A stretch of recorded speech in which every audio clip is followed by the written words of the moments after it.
Hello. Good afternoon. It is Dr. Allie, your autism mom, communication coach, and I am coming in on day 2, everyone. Say day 2. I can't believe it. So, what we've done on day 1, just a quick recap. Welcome to our 7 days of amazing Giftmas. I'm super excited because it's our chance to come in and share how we can make fun language toolkits or language is fun toolkits for the holidays. And I'm Dr. Allie. I am a mom of a son who is on the autism spectrum. So most of you already know Zachary. I am also the author of Amazing Gift, A Journey to Autism Acceptance. And I'm an audiologist and speech pathologist, which kind of makes me a communication expert. And what I like to do is come in and share helpful, useful tools, tips, strategies that I've used along the way. I've been working in the field for pretty much 20 years, y'all. 20 years. I can't believe it, right? And Zachary's almost 11 years. So I've had professional experience and personal experience in this wonderful thing that we call autism, which we're now calling amazing. And I'm excited because I get to spend 7 days with you. I know it's Friday, so I know some of you it's going to take some time to come in. Let me make sure that I am on, that you guys are hearing me. So as you're coming in, please let me know your name, and let's share how old is your amazing gift, because then that will give me an idea when we're planning some activities what age range I should gear it towards. Now, I know some of our kids may be 11, but may still like some toys or games or activities that may be around 5 or 6 years old. That's fine. Just let me know their age, and I'll try and bring it as close as possible to related of that age range so that we could make it a combination of younger and older and still have something that's fun and relatable. So I'm excited because it's Friday. And I know for some of you, it's that wind down time for the weekend. Some of you are still getting ready to get off of work. But yet you're still thinking it's December. What do we do in December? December is all about the holidays. Some of you are planning what types of gifts to get. How should you get ready for the holidays? Are you traveling? If you have to travel, what it's going to look like in your home. You have gazillion things that you're working on, and you're trying to figure it all out. So before I even get started, let me make sure that everything is smooth, that everything is working on the technology side, because you know how it goes. When it comes to Facebook, sometimes it says we're on and that we're not really on. So I'm going to wait about a second as I'm going to share a little bit more about what we're going to do, just so I know that you are there. Thank you. So I see at least one interaction, so that means that we are coming in. So the cool thing about Facebook is that I can stay at home. I'm in Brooklyn, New York, and I can share information with you who can be from all over the place. So hi, Dawn. Thanks so much for passing through. I appreciate you for just passing by and just giving me some love. And I can be from one place and I'm sharing information with you. The not so cool thing is it's technology. So it's not highly reliable, because any and everything can happen. So do me a favor every once in a while, throw some emojis up, tap on the screen, show me some hearts so that I know that we're still connecting. As you can tell, as a communication specialist, it's so important for me to know that I am connecting with you, that I'm giving you the message and that you're receiving it. So as you're coming in, make sure you tell me your name, make sure you tell me how old your son is, and also make sure you share what part of the world are you coming from. Did I do it again? I did it again. So let me tell you what happened yesterday. Hi, Melanie. Yesterday, I started taping, right? And then once I got off, I realized to myself, I said, oh my goodness. I plugged my microphone in so you guys can hear me better. And then through the process of setting up, somehow it came off of me. And it came off of me, and I did not know the entire time. So I'm so glad you still was able to hear, because when I went back and I re-listened, I can still hear me. Thank goodness. But it's all part of the game. It's all part of just learning through the process. This is the first time I'm doing 7 days of Giftmas. So make sure to share with me if you like the idea, if you like the concept, if you want me to do it at an earlier or a later time, if you need me to do it in a smaller group or a bigger group, if you want me to do it live in front of you. So share those things with me, because that will help me to know how to change it for next year, how to make it up level for next year, right? So hi, Melanie. I see that you're here, and I see Dawn is here, and I see a few other people peeking in and then peeking back out, trying to figure what is Dr. Ali doing. I am sharing 7 days. Each day I'm coming in and I'm sharing amazing tools, tips, and tricks so that you can expand your child's communication. Why am I doing this? Because over the umpteenth amount of years that I've been working with this. Awesome. So, okay, so your son is 13. He's autistic and pre-verbal. Awesome. Welcome. Thank you. So Melanie, do me a favor. There's a share button at the bottom. If you get a chance, just share it out there with your tribe. Bring some more people in as they're seeing what's going on. Because guess what? They will need to learn how to communicate with your son as well. If you see that I'm frozen or you cannot hear me, by all means, let me know how that you're not hearing me or that we're frozen. So I know you know what, Ali, Dr. Ali, slow it down, because right now it's a transmission situation that may be happening. So yesterday we spoke about, before getting involved with all of this, we had to first create. Thank you so much, Melanie. I appreciate you. And for anyone else that comes in on the replay, make sure you do the same thing. I need you to share it. That's the only way we're going to get others to learn how to communicate with our kids and to learn a little bit more about our world, right? You got to keep sharing. Sharing is caring. At least that's what I remember when I was growing up. So as you're coming in, get your pencils ready, because we're getting ready to go straight into learning some tools and techniques. Yesterday we spoke all about that fun mindset. Before even getting your toolkit together, you got to know, what is fun? What does it look like to you? What does it look like in your home? So tell me now, how does your child like to have fun? Remember, those that are coming in on replay, please make sure to do the same thing. Share it out, okay? That little button at the bottom. Share it out and press some hearts. Let me know that you are loving this. So how does fun show up in your house?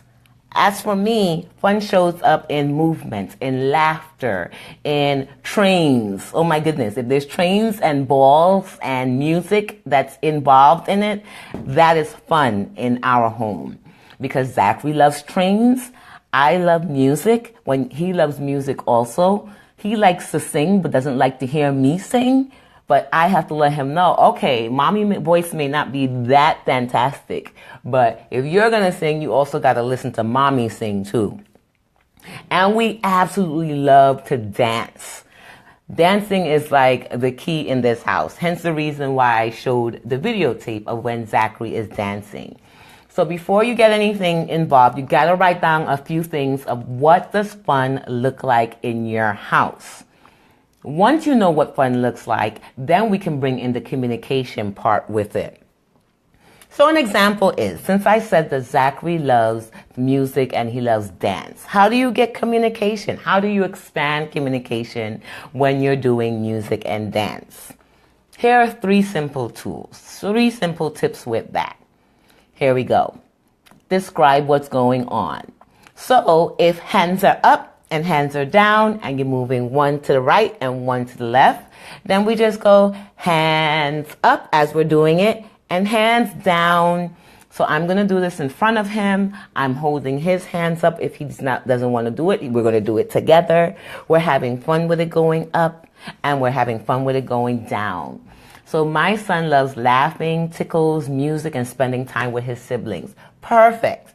So when I say describe what you're doing, you make it in a fun way. So you don't go up, okay, now down, because there's a lot of anxiety with that. So the key with that is to make sure it's kind of blending in naturally, and it's not like you're making it up and it's getting thrown out from left side that they're like, what is she doing? That just doesn't even feel right. Trust me, they always know when it feels right or it doesn't feel right. So it's blending language in gradually as we're doing that, right? Dancing and number songs, absolutely. So whatever they can do. So this is the part where I'm going to have different parents at different levels. Some parents are going to have children that has some sort of language. Some parents are going to have some children that do not verbalize at all, have no verbal words that can come out their mouths. What do you do when you have that case? You still model the actions of up and down. You still make sure that they have visual recognition of seeing you. So you don't want to do it where their back is facing them. You want to go up. Do you notice how I gave a lot of emphasis to the up? So they see that mouth open, mouth closed. As you begin to model more, then they'll begin to imitate more. I'll say it again. As we begin to model more, write this down, as I model more, they will imitate more. And when I make it fun, so I'm adding it into something that we love that's fun, then it gives them a more incentive to try, especially when you kind of over-exaggerate on the sound production of what it looks like, of when I make b or d, or things that they can visibly see. We call those bilabials because they can see m. Okay, so we want to use some words that they can visibly see for children who are not verbalizing, who are not making many words in our home. That's all of my concerns. I always get the question, Dr. Ali, how do I get my child to speak more? Dr. Ali, how do I get them to say longer sentences? How do I get them to engage in conversation, right? Hence the reason why I said, you know what, for Christmas, I'm getting 7 days of tools that I just use every time I am working with a different child, different family, different mom. When I'm coaching them, I let them know, make it gradual, all right? And then model and just expect. As you're modeling, you're allowing time for them to imitate what they're seeing. So guys, if you're loving this right now, make sure you type it up. Make sure you tap it out. Give me some hearts. Thank you so much for the love. For those who are coming in later on the replay, you do the same. I expect the same thing out of you. I want you to write down the things that are resonating to you, because the only way you'll remember is to write it down. And the second thing is I want you to give me some hearts and share it out, because that's the only way you're getting prizes, right? So what will happen after we're finished this session is I'm going to put a graphic where you are going to do the self-work now. Here comes the self-work that's going to happen within the next few hours. Yes, you got to allow that processing time. Sometimes people expect the language immediately. No, you model it, you make sure they can visibly see it, and then you just have fun with it, over-exaggerate it. And allow them the whatever they produce, even if it's not the same thing, even if it's not perfect, you're going to share that like if it is. If you're trying to get them to say up and they go, yes, you said up. And you just repeat it again so that they know what the correct sound is. They hear it, they see it, and then they're trying to do what they can based on the whole process of listening, getting the tongue to move, getting the oral, we like to call those the body, the oral muscles, the oral, I'm trying not to give you guys the technical words, but the parts in our mouth, we're trying to get it to move. That's a processing part. Like, we do it naturally. You, mom, those that are neurotypical, it's easier for us. For children on the spectrum, sometimes it may take a longer time to put everything together. That's okay. That's why we have patience, if anything, right? Patience. So tell me, I want you to type it out, that I have patience. You got to have patience, because if you don't have patience, then that you're going to make it very difficult. Absolutely. Keep going. Have fun with it. Make sure you're doing something that they enjoy, and then give praises all the way. Everybody loves to hear, good job. You did amazing. You as an adult, you love to hear it. So you definitely know our children love to hear it. Okay. So now here's the thing of what we're going to be doing for the next. Yes. See, our incentive is that if you guys do the self-work, if you guys hashtag it amazing giftmas, and if you guys are active in the thread, coming in and making sure you let me know you're here, even if you're coming in afterwards. At the end of every week, that's my fax machine. It's going to wait. At the end of every week, at the end of every day when I pop in tomorrow, guess what? I'm giving a prize. I'm giving a prize because that's my incentive so that you can go out there and do it. So this is what we're going to do now for our self-work, and you're going to come in and you're going to post it under that page, under that link, graphic that I'm going to put up, okay? You're going to tell me 5 objects in your home that can be fun. So you're going to pick random objects. And I did an example in my home. So we're getting ready for Christmas. So I found some of these. Now you got to make sure that this is something that they're not going to put in their mouth. So if they mouth things, you're not going to put something like this because we don't want them to choke, right? Safety first. But if they don't, then some of the ornaments that you're using at home that are friendly, kid friendly, you use them and you have fun with it. Have fun with ornaments? Yes! Ornaments were not only made for the tree, they're absolutely stunning. They're beautiful. They're something that can be fun to play with. So it's Christmas time. What other better way than to have some fun with some ornaments?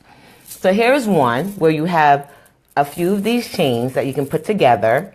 You guys can sit down. You can do colors with these. Red, purple, green. Just label what they are. Then you can connect them. You can do numbers. You can do actions. So you can take them, you can put it together, something as simple as this, and say, let's see what's the longest that we can make these 3 things together. And see if you can tie them up or link them together. There goes one. And then you can tie them up and link them together. See if I can do this slowly.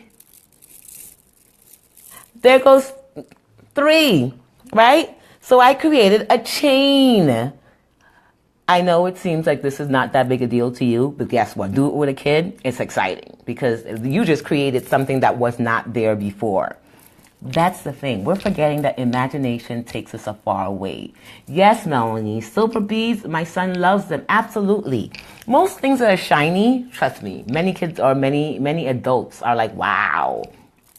So something as simple as this is putting something together, as doing, let's do makeup or dress up with them. How are 3 ways that we can use these 3 chains together? Look, I can make a necklace with many different,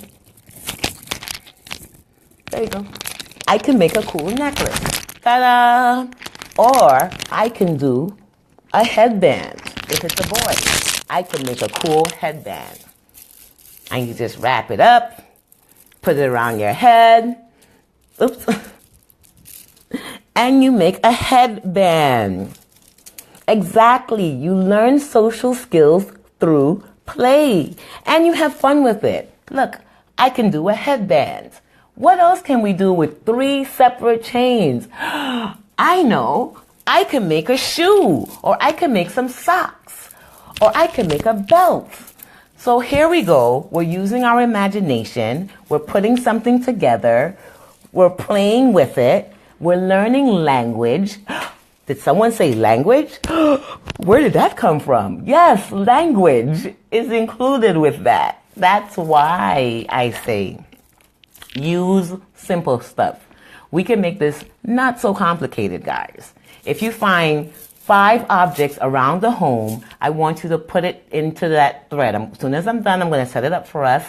It's going to be under use simple stuff. And then you're going to place your 5 objects you found at home. Then you're going to tell me 3 ways you can use those objects to have fun and communication. Okay? And then someone else can pop in and give you any new ideas that they may see. Or I might even share some more ideas tomorrow with what you see. Breathe. How you like what's going on so far? Do you like the tools and tips and strategies that I'm giving you? Does it make sense how you can use simple stuff? Guess what? What do we do with these 3 chains? Add it to our communication toolkit. Would you have imagined of doing something like that before today? Maybe yes, maybe no. Here's another example. What else do I have around me that we can make fun? Okay, So I found a bag with some of Zachary's train. This one is pretty simple. You guys can definitely figure this one out. So we found painting. Painting and glitter. Painting and glitter. Would they find fun with this? Yes. Can I do this with any age? Yes. If they don't like to paint, can I still do something with it? Yes. Did I say yes? Type in yes. Now it's up to you to be creative. If they don't have the dexterity to hold the brush and paint, use your fingers. Yes, whatever happens to finger play. Yes, even a teenager can have fun with playing with paint and using your fingers. You guys have been trying to be neat for too long. Do you mind if I share in the autism support group each day? Absolutely. Yes. Yes. You can share every single day. Share. Let them know, because it's only me one, right? And I try to share it with as many people as possible. But as you can see, everyone doesn't always come in. It's okay. I understand they come later, and I understand there's replay. My key is, as many people that are doing this, then less people are feeling stressed about communication. And you know what I want you to do, right? I want you to make language fun. The minute you release all of that anxiety behind language, and they must speak, and they must do this, and they must do that, then guess what? You can actually start to have fun with it. Once you start to have fun with it, you will see language will come. Once you learn some tools and strategies, once you learn some of these things that I'm sharing with you, and then of course, if you always have access to me to ask additional questions, because I have a support group, I also have my mastermind, and of course, if it's a one-on-one situation, then I can always do one-on-one coaching with you. So we spoke about finger play. We spoke about, look, I found a gum wrapper, because I actually have gum near my desk, right? So I took out the gum. So you have a gum wrapper and you have paint. All right? Not much money spent. What can you do with a gum wrapper and paint? Throw in some ideas. I want to see if you guys are thinking. I want to make sure you guys are getting that excitement in, that part where you're starting to learn there's so many things that you can do with using simple stuff. Oh, Mom, I don't want to do it. I just want to watch the tablet. I just want to watch my game. Okay, I understand that. Put it in the calendar. Today at 4 to 4:30, like a time like now, right? This will be our languages fun time. So we'll get our toolkit and we'll play with what's in our toolkit, or we'll engage with what's in our toolkit. But I'm 16, I don't want to play. Okay, how about we just talk and have fun with these things? How about we just have fun time? Anybody loves fun time, no matter what age. Paint, gum wrapper. So some of the basic things are, okay, let's paint it. If you want to brush, you hear brush, dip in, dip out, move from side to side. So as you're engaging with it, you're giving simple directions. No more than, okay, let me tell you guys something. Last tip before I got to get off, because it's close to 9, it's close to 30 minutes. And I said I was going to stop at 20 minutes. Try not to use these very long, exaggerated sentences. Sometimes I think we forget that we're dealing with kids and that they have a short attention span. So if you can make the directions really short, guess what? You'll get their attention. What do you love about me? That I keep things super simple, right? That I keep things super simple. Everybody doesn't want to use their brain all the time, especially our kids. They just want to come. As they're doing it, guess what? Their brain is getting trained. They're getting more language. They're learning what else to do. But you don't always have to stage it like this is going to be learning time. Language is fun time, fun kit time, tool kit time, paint time, brush time. Where is it? Gum wrapper time. Gum wrapper? What can we do with gum wrapper? You sit there, you take out all the gum wrappers. You guys can figure out if you can make houses out of them, if you can make a bow tie out of them, if you can paint them, if you can stick them in and use them as a paintbrush as we glide it over. How do you mind? Oh, yes. Let me make sure I check that off. Okay. So hopefully I gave you guys some cool tips. Now, I want to make sure that you're following up, and now is the time for your work. I know it's Friday, but this is a super simple exercise. Come back in and post 5 things around your home and tell me how you can make that fun, if any new ideas came up to you. When you post it, you're also allowing anyone else to come in and share. Hey, do you know you can do this with that? So we're showing you the technical things of what you can do. Where does language come in? Language for now, I'm just making it simple because this is just 7 days. Language for now is just describing what you're doing. For now, we can go into more later. We're definitely going to go into more later, but for today, it's just describing what you're doing. And you're doing it not in a teaching way, but you're almost doing like you're talking to yourself. You're not talking to them, even though they're listening. And you may be showing them your mouth, but you're almost doing it like you are just talking and just sharing. Here's my gum wrapper. What can I do? I can make it as a paintbrush. Ooh, a paintbrush. And then you look at them, a paintbrush. Yes, a paintbrush. We dip it in, we take it out, and we move it up and down or side to side. So you just have found a way that you can just have more language and communication in your home. I hope you enjoyed some of these tips and tools. I'm Dr. Allie. I am your autism mom and communication expert. I'm also a coach. I love to ignite and shift you to the possibilities and the amazingness of your gift. Yeah, your amazing gift. I'm also the author of Amazing Gift, A Journey to Autism Acceptance. There goes my door, so I know it's time for me to go, because that's Zachary's tutor, by the way. So back to mommy mode. I will check in on this in a few, and I will make sure that we can talk about it a little bit more. Now, join me tomorrow, Saturday, 4 p.m. still. We're going to talk a little bit more. Make sure you share the things that you have on your list. He loves making noise, music with pots. Guess what? Today is FU. Tomorrow is all about noise. FUN. Yes! So we get to talk about noise tomorrow. Tomorrow is called Noise or No Noise. Make sure you're registered. Make sure you go to the link so that you can get your email. The email gives you more information. You'll get an email in the morning. It gives you information. And tomorrow, yes, it's all about noise or no noise in our Language is Fun toolkit. I love you. Go out there, be great, and make sure I see you guys tomorrow at 4, or definitely catch a replay and share it with your followers. Bye!